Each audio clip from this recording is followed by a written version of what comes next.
Se queja el clero católico de ataques intelectuales de la verdad bíblica de Cristo que escondió durante 2000 años y que es predicada por la Iglesia de Dios con educación, con respeto, para detener la mentira. El ecumenismo y la teología de respeto y amor, no confrontación, etc., fue otra treta bien planeada para frenar los ataques evangélicos y la conversión de católicos al protestantismo. Aquí tengo el nuevo catecismo católico y leeré una parte pequeña que lo insinúa. Dice así. Vamos a ver. Título: Tolerancia, no indiferencia.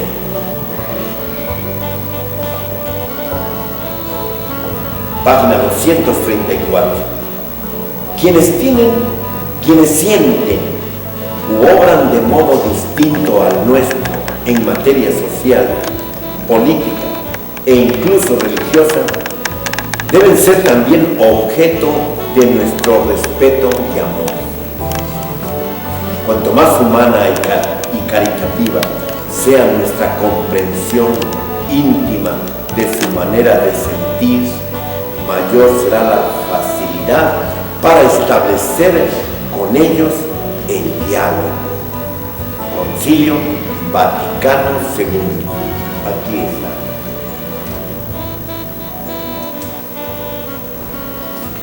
Con los argumentos de convivencia fraternal, no más pelea. Porque todos creemos en el mismo Dios. ¿Será posible? Yo dudo que todos creamos en el mismo Dios. ¡Qué astutos!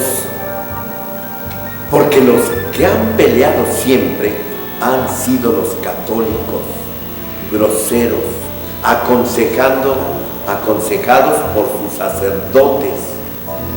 Pero eso sí, con esos argumentos hicieron caer al protestantismo y a los cándidos administradores de la Iglesia de Dios, que también usaron de astucia para bornear el criterio de todo el ministerio y congregantes, diciéndoles que los ministros anteriores fueron peleoneros, y esa forma de evangelizar fue muy vergonzosa para la Iglesia de Dios.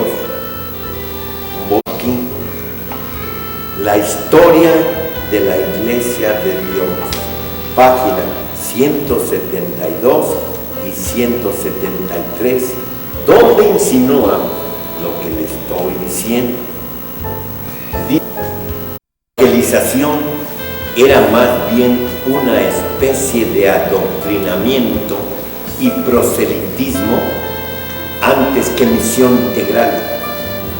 La Iglesia hacía lo que estaba a su alcance a través de sus misioneros, con un sacerdocio limitado de no todos los creyentes en su teología. Los creyentes participaban, pero se limitaban a abrirle espacio al experto en profecía, al pastor o al predicador, que con el tiempo hicieron sobre la marcha muchos mensajeros que dominaban muchos textos bíblicos, hábiles polemistas y orgullosos portadores de la doctrina viva y única, de la cual la Iglesia de Dios séptimo día se creía poseedora. No se creía, es poseedora de la doctrina de Cristo Jesús. Sin embargo, sigo leyendo. Esta concepción, actitud y práctica debe entenderse y evaluarse estrictamente en el contexto en que se produjo.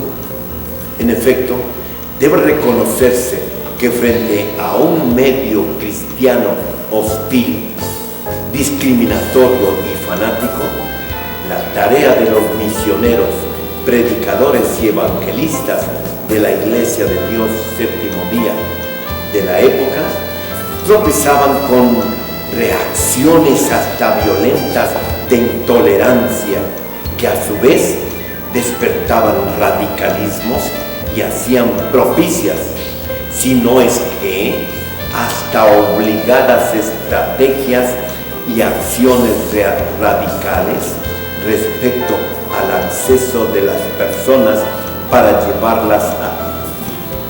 llevarles el Evangelio. La identidad y el credo mismo eran utilizados como instrumentos de una batalla espiritual que se consideraba inevitable.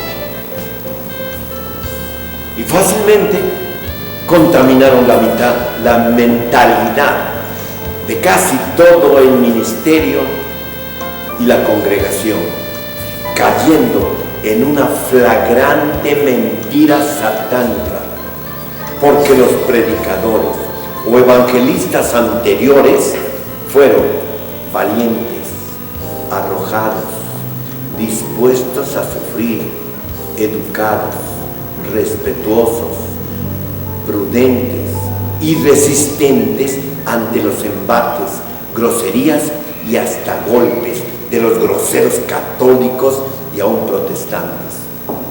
Siempre predicando a Cristo.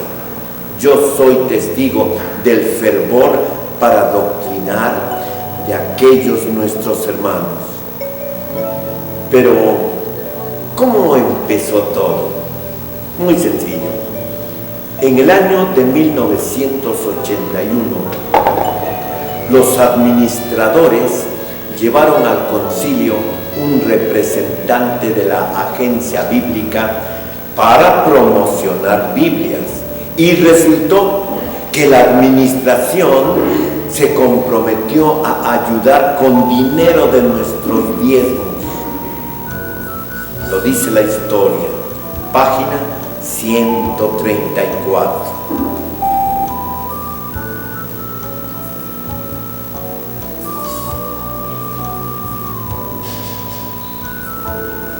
Y dice así: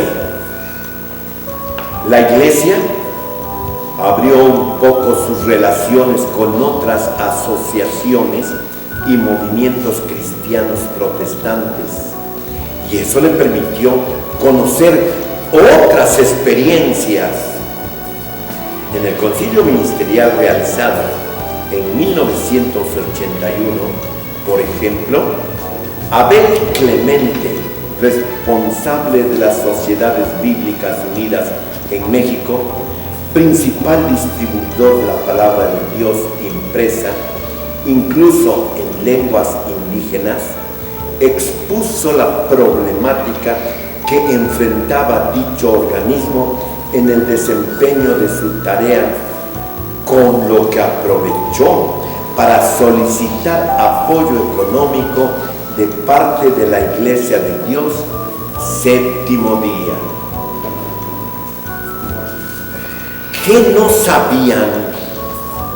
Que la agencia bíblica está movida por jesuitas.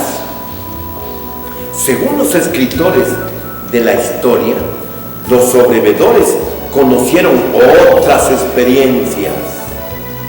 Las experiencias magníficas de la doctrina de Cristo, sus orientaciones, su enseñanza, su amor, etc., las devaluaron.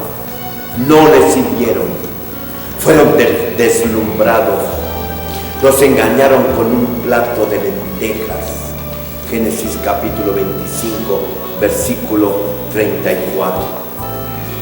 Pasó el tiempo y continuaron las entrevistas y uniones con organizaciones protestantes que no perdieron el tiempo para lanzar su doctrinamiento mortal ante inofensivos borregos que no llevaban ningún conocimiento doctrinal, al grado que en el año de 1993, se encuentran los sobrevedores afiliados a Conemex, ilusionados por participar en los derechos humanos. Quiere decir que como dirigentes nunca aprendieron, por lo mismo nunca enseñaron, practicaron, recomendaron ni orientaron. No saben que los derechos humanos son leyes de Dios